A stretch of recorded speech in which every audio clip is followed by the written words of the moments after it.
जो चैनल हैं वो तो सत्यता को दिखा रहे हैं लोकतंत्र की को, लेकिन जो हमारे YouTube वाले भाई हैं या कोई ऐसे चैनल्स हैं जो कहीं ना कहीं उन अधिकारियों से मैनेज हैं, मैं बहुत बेकार बात कह रहा हूँ लेकिन ये सच्चाई है, वो 24 घंटे अधिकारी ईमानदार है, नेता बेईमान है। और ये क्या चला रहे हैं कि जब कोई विधायक बेचारा बैठता है रोता है, लोकतंत्र में विधायक चीफ सेक्रेटरी से बड़ा होता है। ये कपड़ा मेरा थोड़ी फटा है, ये तो प्रत्येक सनातन का फटा है भाई। ये लोकतंत्र का चीरहरण हुआ है। इसमें देखिए नैरेटिव क्या, मैं दिल्ली का आदमी हूँ, कभी मैं यूपी के किसी नेता का आदमी हूँ, मैं कमल के फूल का आदमी हूँ। आपके सामने कह रहा हूँ, मैं व्रत में भी हूँ और कुछ खाया भी नहीं है। मैं गंगा मैया की सौगंध खा के कह रहा हूँ मेरा नार्को टेस्ट करा लो, क्योंकि आजकल सौगंध का भी कोई मतलब बचा नहीं, लोग बाग कलयुग है। मेरा नार्को टेस्ट हो जाए जिस दिन से घटना हुई है। केवल मान्य केशव जी जो गुजर महासभा का कार्यक्रम था माँ पन्ना धाय को लेकर के, वहाँ मुलाकात हुई। वहाँ उन्होंने कहा कि मुझे तकलीफ है, उनका फटा उठता है और मैं बात करूँगा। माननीय योगी जी की सरकार में कलश यात्रा पे, बहनों पे, कावड़ यात्रा पे फूल बरसाए जाते हैं, लाठी चार्ज नहीं होता, तो मैं मुख्यमंत्री से बात करूँगा। ये आपने भी दिखाया, उसको बता दिया कि मैं उनके पाले में आ गया हूँ, कभी मैं दिल्ली के पाले में हूँ। मेरा नार्को टेस्ट हो जाए, कोई दिल्ली से मुझे कॉल आई हो इस मसले में नहीं, अब से पहले भी माननीय योगी जी के खिलाफ कोई भी कॉल अगर किसी की सिंगल आई हो, मेरा नार्को टेस्ट करा लें।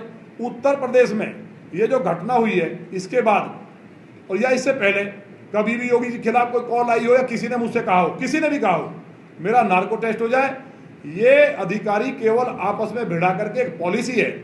ये अफसरशाही अंग्रेजों की तरह फूट डालो, राज करो, तुम लूटते रहो और आपस में नेताओं में कलेश रखो।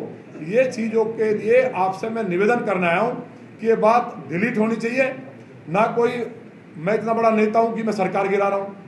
जब 300 विधायक मेरे साथ थे, मैं पार्टी का अनुसूचित शासित कार्यकर्ता था, मुझे शपथ लेने के लिए 11 बजे जाना था, मैं तो तब नहीं गया, तब घर बैठ गया। कौन नहीं बनना चाहता सीएम, तमाम सदन मेरे साथ था। तो ये सब चीज़ें डिलीट होनी चाहिए। माननीय योगी जी के खिलाफ, वो हमारे नेता हैं, नेता सदन है, कोई एक सिंगल कॉल आई हो मेरा नार्को टेस्ट हो जाए, इससे बड़ी बात नहीं है। यूपी से किसी ने आज तक कहा हो, सब लोग उनके साथ है, सरकार अच्छा काम कर रही है, लेकिन एक अधिकारी अगर भ्रष्ट है तो यहाँ लखनऊ में कैसे गिरफ्तार होता है, जगह जगह होता है। तो मेरा दोष इतना है कि जो प्रतिदिन 50,000 गाय कटती थी, जो कमिश्नर के घर के बराबर में डकैती हुई व्यापारी के, 3 व्यापारी को गोली मारी गई, एक दिन में लूटा गया, वो बातें मैंने माननीय मुख्यमंत्री जी तक पहुंचा दी और पहुंचा करके माननीय मुख्यमंत्री जी ने उनको सख्ती की होगी।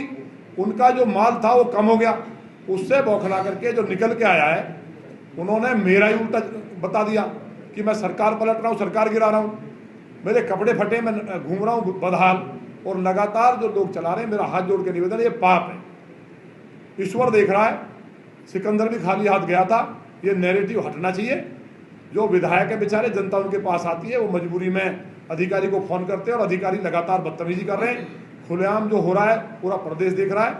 मुझे उम्मीद है कि मेरी बात माननीय मुख्यमंत्री जी तक पहुंचेगी। हालांकि मैंने टाइम लिखवाया है, लेकिन मेरी हर तरह से जांच कर ले, पहले भी कर ली, और ये नैरेटिव हटना चाहिए। एक बात बताइए, अगर माननीय प्रधानमंत्री जी के लिए भी बोल दिया कि प्रधानमंत्री जी कैंप का आदमी बता दिया, मैं कभी मैं लखनऊ में कैंप का हूँ, अगर ये कहेंगे माननीय योगी जी को कि आप हटिए, आपको ये काम देना है, तो जो पार्टी अगर मुझे भी ये कहेगी पोस्टर लगाने हैं तो मैं मना कर दूंगा। अगर मैं पार्टी का अनुशासित सिपाही हूँ, 1 सेकंड में हटा दे, 1 सेकंड में लगा दे। लेकिन सरकार अच्छा काम कर रही है, प्रदेश में डेवलपमेंट हो रहा है, इसलिए पूरी पार्टी में इस तरह की कहीं चर्चा नहीं है। ये नैरेटिव हटना चाहिए, जिससे कि आप लोकतंत्र का चौथा स्तंभ है। इस प्रदेश की जनता का जो जनप्रतिनिधि कह रहे हैं भाई मैं खराब हूँ, सारे खराब हो गए हैं।